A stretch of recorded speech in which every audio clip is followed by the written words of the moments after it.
Selamat malam, terimalah salam kasih dalam Dhamma, namo sayang adi budaya, namo budaya. Perkenalkan, nama saya Denny Sultan, NPM 2331107. Lalu, Perkenalkan, nama saya Perkenalkan, nama Daryl, saya Daryl, NPM NPM 2331086. 2331086. Lalu ada teman Lalu ada saya. teman saya. Nama saya Kenzilno Ricardo dengan NPM 2331117. Oke, pada malam ini kita akan mempresentasikan tentang toleransi dan kerukunan di agama Buddha. Yang pertama ada pengertian toleransi dan kerukunan. Tutur adalah sikap yang seharusnya kita kembangkan dalam masyarakat kita. Toleransi, sikap saling menghormati, saling menghargai setiap keyakinan orang, tanpa memaksakan kehendak atau mencela serta menghina agama lain atas alasan apapun. Komponen penting yang harus dijaga agar kita tidak berkonflik satu sama lain dan sebaliknya. Kita harus menjaga hubungan baik, saling tolong-menolong, dan menerapkan toleransi dalam interaksi dengan sesama. Dengan mengamalkan toleransi dan kerukunan, kita dapat menciptakan masyarakat yang harmonis dan damai. Selanjutnya kita bahas dengan hubungan toleransi dengan kerukunan. Toleransi dan kerukunan antar umat beragama bagaikan dua sisi mata uang yang tak bisa dipisahkan satu sama lain. Kerukunan berdampak pada toleransi atau sebaliknya, toleransi menghasilkan kerukunan. Keduanya menyangkut hubungan antara sesama manusia. Toleransi antara umat beragama tercermin pada tindakan-tindakan atau perbuatan yang menunjukkan umat saling menghargai, menghormati, menolong, mengasihi, dan lain-lain.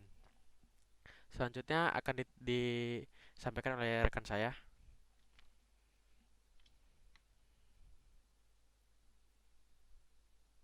Kerukunan ini dibagi menjadi tiga, yaitu kerukunan internal umat beragama, kerukunan antar umat beragama, dan kerukunan antar umat beragama dan pemeluk bagi agama tersebut. Dalam agama Hindu di Indonesia misalnya, terdapat beberapa sekte besar. Sekalipun ada perbedaan sekte, yang harus diingat adalah bagaimana masing-masing sekte melaksanakan kepercayaannya tanpa merendahkan atau mengganggu sekte lain. Karena yang paling utama adalah mereka yang harus berlandaskan pada agama yang sama. Lalu yang kedua ada kerukunan antar umat beragama. Di Indonesia terdapat 6 agama yang diakui secara resmi oleh negara. 6 agama tersebut dapat eksis di Indonesia apabila terdapat toleransi beragama. Misalnya pada perayaan Natal, kaum umat agama lain menghormati dengan tidak menimbulkan kerusuhan.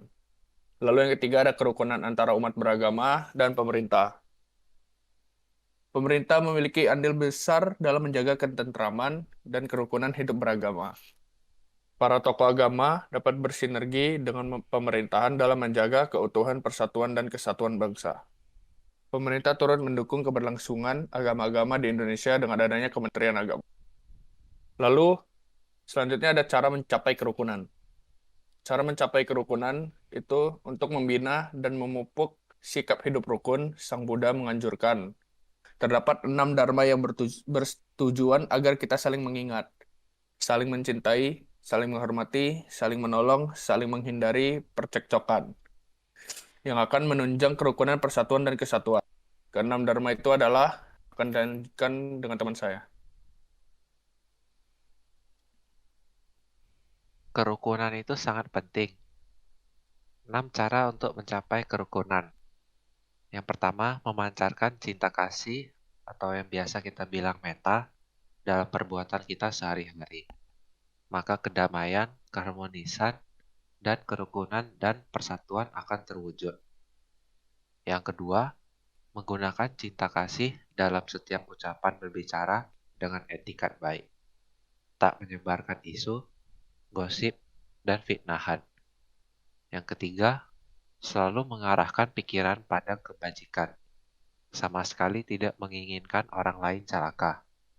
Yang keempat, menerima buah karma yang baik, kebahagiaan, berusaha tidak serakah, dan membagikan kebahagiaan tersebut pada orang lain dan rasa kepedulian sosial.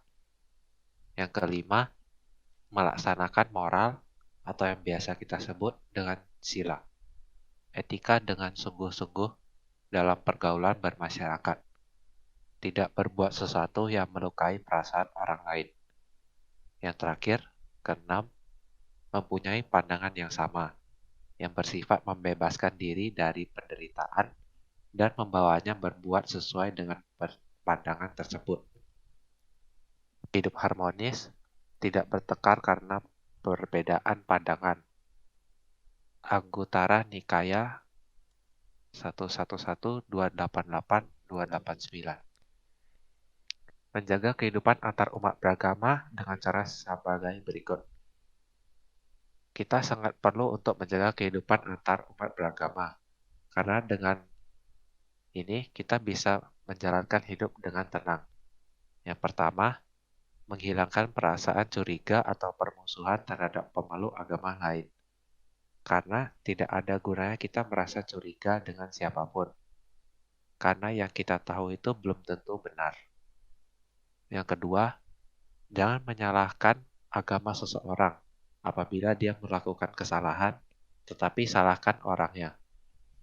Yang ketiga, biarkan umat lain melaksanakan ibadahnya, jangan olok-olok mereka. Dan yang terakhir, hindari diskriminasi terhadap agama lain. Terima kasih telah mendengarkan presentasi dari kami tentang toleransi dan kerukunan. Saya, Denny, Daryl, dan Kenzi pamit undur diri. Terima kasih.